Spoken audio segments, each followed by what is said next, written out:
કૃષ્ણનગરી દ્વારકામાં 14 માર્ચ ધૂળેટીના દિવસે ફૂલડોલ ઉત્સવની ભવ્ય ઉજવણી કરાશે। લાખો ભાવિકોને આવકારવા પ્રશાસન દ્વારા તડામાર તૈયારીઓ કરવામાં આવી રહી છે।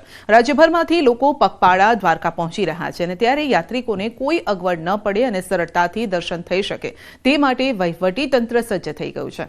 યાત્રિકો માટે મંદિર પ્રશાસન દ્વારા સુગમ વ્યવસ્થાનું આયોજન કરાયું। મંદિરના વહીવટદારે ફૂલડોલ ઉત્સવની ઉજવણી અને હોળીના દિવસે દર્શનના સમય અંગે માહિતી આપી હતી। તો મંદિરના પુરોહિતે દ્વારકાના હોળી ઉત્સવનો મહિમા વર્ણવ્યો હતો।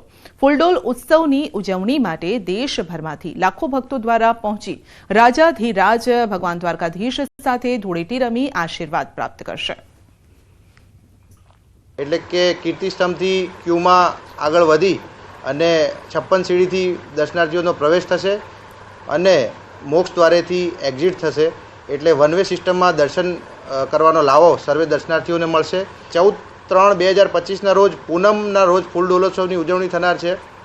સવારે મંગળા આરતી પૂનમ હોય સવારે 6 કલાકે મંગળા આરતી થશે।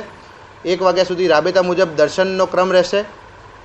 1:30 ઉત્સવ આરતી થશે અને 1:30 થી 2:30 સુધી ઉત્સવ દર્શનનો લાભ દર્શનાર્થીઓ લઈ શકે છે અને ફૂલડોલોત્સવની ઉજવણી થશે। બ્રજની હોળી 40 દિવસ પહેલાં શરૂ થાય છે, પણ અહીંયા દ્વારકાધીશમાં 10 દિવસ પહેલાં શરૂ થાય છે। અને હા, વિશેષ દ્વારકાધીશ મંદિરની અંદર ફૂલડોલ ઉત્સવ જે છે એ આપણે ધૂળેટીના દિવસે બપોરના 2 વાગ્યાથી 4 વાગ્યા સુધીમાં ભગવાનને સૌથી પહેલાં તો પુષ્પની હોળી ધૂળેટી પુષ્પના પાંદડીઓ ગુલાબ, જુહી, મોગરો, ચમેલી એની કડીઓને લઈને ભગવાનને પુષ્પની ધૂળેટી રમાડવામાં આવે છે। દાહોદમાં 17મા સાંસદ ઢોલ મેળાનું ભવ્ય આયોજન કરાયું છે। આદિવાસી સમાજની સંસ્કૃતિ જળવાઈ રહે તે અને આગામી પેઢી સંસ્કૃતિથી વાકેફ થાય તે માટે દર વર્ષે ઢોલ મેળાનું આયોજન થાય છે। મેળામાં આદિવાસી નૃત્ય એ આકર્ષણ જમાવે છે। રેલવે સ્પોર્ટ્સ ગ્રાઉન્ડ પર આયોજિત ઢોલ મેળામાં દાહોદ સહિત પંચમહાલ, છોટાઉદેપુર, મહીસાગર તેમજ પાડોશી રાજ્ય મધ્યપ્રદેશ અને રાજસ્થાનમાંથી મોટી સંખ્યામાં આદિવાસી સમાજના લોકો અહીં ઉમટે છે। તો 250થી વધુ ઢોલ મંડળીઓએ રમઝટ બોલાવી।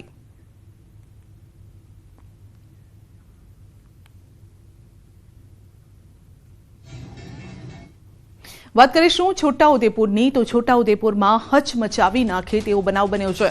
અંધશ્રદ્ધામાં બાળકની બલિ ચઢાવી દેવાય છે। છોટાઉદેપુરના બોડેલીના પાણેજ ગામનો આ બનાવ છે। તાંત્રિક વિધિમાં બાળકીની બલિ ચઢાવી દેવાય છે। આધેડ ભુવાએ 5 વર્ષની બાળકીની બલિના નામે હત્યા કરી છે।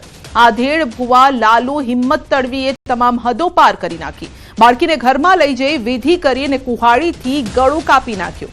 બાળકી બાદ તેના નાના ભાઈની પણ બલિ માટે લઈ જતો હતો, જોકે ગ્રામજનો તેને જોઈ ગયા અને બાળકને બચાવી લેવાયો છે। પોલીસ ઘટના સ્થળે પહોંચી છે।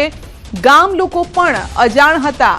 આ અંગે લોકોને પણ નહોતી ખબર, તો મામલતદાર સાથે પોલીસ ઘટના સ્થળે પહોંચી મૃતદેહને પીએમ અર્થે ખસેડ્યો છે। આરોપી લાલુની પોલીસે ધરપકડ કરી છે। વધુ અપડેટ મેળવીશું સંવાદદાતા સજબ પાસેથી। જી સજબ, બાળકની બલિ દેવામાં આવી છે, શું છે કારણ, કોણ છે આ ભુવો? જી સંધ્યા, ખાસ કરીને આધુનિક યુગમાં પણ અંધશ્રદ્ધા અને કાળો જાદુનો પુરાવો આપતી એક ઘટના બની છે। આ જે છે ઘટના બોડેલી તાલુકાના જે પાણેજ ગામ છે ત્યાંની, અને પાણેજ ગામનો જે ભુવો હતો જે સોસાયટીમાં જે એરિયાની અંદર જે રહેતો હતો અને ત્યાં ફળિયામાં જ રહેતી એક બાળકી જે છે કે તડવી સમાજની એક બાળકી છે, તે 5 વર્ષની છે, કે તેઓ ત્યાંથી ઉઠાઈ જાય પોતાના ઘરમાં લઈ જાય અને તેઓની વિધિવિધ કરીને તેઓની બલિ ચડાવી છે। અને ખાસ કરીને તેઓ બલિ ચડાવ્યા બાદ બીજું પણ એક બાળક હતું તેઓનું તે પણ લઈ જવાની કોશિશ કરી રહ્યા હતા। તે દરમિયાન જે વિસ્તારમાં જે રહેતા જે લોકો છે તેની નજર પડતા તેઓને અટકી લીધું છે। છોકરોને તેઓની પાસેથી ખૂંચવી લેવામાં આવ્યું અને જે ખૂંચવીને છોકરાને જે ઘરે લઈ જવામાં આવ્યું। ત્યાર પછી બીજી દીકરીની જયારે શોધખોળ કરી ત્યારે એ દીકરી જે છે તેઓના ઘરમાંથી બહાર આવી છે। એટલે ચોક્કસથી આજે એક બલિ ચડાવી છે, એક ભુવાએ બલિ ચડાવી છે, જેના કારણે ગામના લોકોએ સરપંચને, મામલતદારને, પોલીસને જાણ કરતા તમામ જે કાફલો છે તે ઘટના સ્થળે પહોંચ્યો છે। અને હાલ આ જે દીકરી છે તેઓને જે બાળકી છે તેને પોસ્ટમોર્ટમ માટે ખસેડવામાં આવી છે। અને જે આરોપી જે છે લાલુ તડવી તેઓને પોલીસ અટકાયત કરી છે અને હાલ પોલીસ સ્ટેશન ખાતે લઈ જવામાં આવ્યા છે। જી સદીપ, સામાન્ય રીતે આવા કિસ્સામાં આપણે જોયું છે કે કોઈ લોકો એ રીતે વિચારતા હોય છે કે અમારું આ કામ નથી થતું, માટે જો બલિ ચઢાવીએ તો કામ થઈ જતું હોય છે, આ પ્રકારની અંધશ્રદ્ધા રાખતા હોય છે। આ કેસમાં એવી કઈ બાબત સામે આવી છે? શું ભુવાએ પોતે જ પોતાનું કામ કાઢવા માટે આ રીતે કોઈ બાળકની શોધ કરી અને તેની બલિ ચઢાવી છે, કે પછી તેના પરિવારમાંથી કોઈએ આ કામ સોંપ્યું હતું? હાલ તો જે ઘટના બની છે તેના જો થોડાક જ કલાકો થયા છે, તેના કારણે હાલ તો એ જાણી નથી શકાયું, પરંતુ જે આ ભુવો છે તે પોલીસને પોલીસ પકડી ગઈ છે અને હાલ જે પોલીસ પૂછપરછ કરી રહી છે, કારણ કે આજે આપણે જે કહ્યું તે પ્રમાણે જે આ વિસ્તારની અંદર, આદિવાસી વિસ્તારની અંદર અંધશ્રદ્ધાની અંદર જે લોકો માનતા હોય છે તે રીતે પોતાનું જે કામ નીકળતું હોય તેની રીતે બાલી ચડાવતા હોય છે, પરંતુ આજે આ ભુવાની સાથે બીજા અન્ય કોઈ પણ વ્યક્તિને હાજર જોવા નથી મળ્યા, માત્ર ભુવો હતો, એટલે ચોક્કસથી ત્યાં કોઈ હાલ તો જોવાયું નથી। હાલ પોલીસે ભુવાને લઈ ગયા છે અને પકડ કર્યું છે અને હાલ તેની તપાસ હાલ ચાલી રહી છે। સંજ્ઞા, જી, હાલ કોણ કોણ ઘટના સ્થળે પહોંચ્યું છે? પરિવારજનોમાંથી કોઈનું કઈ કહેવું છે આ મામલે?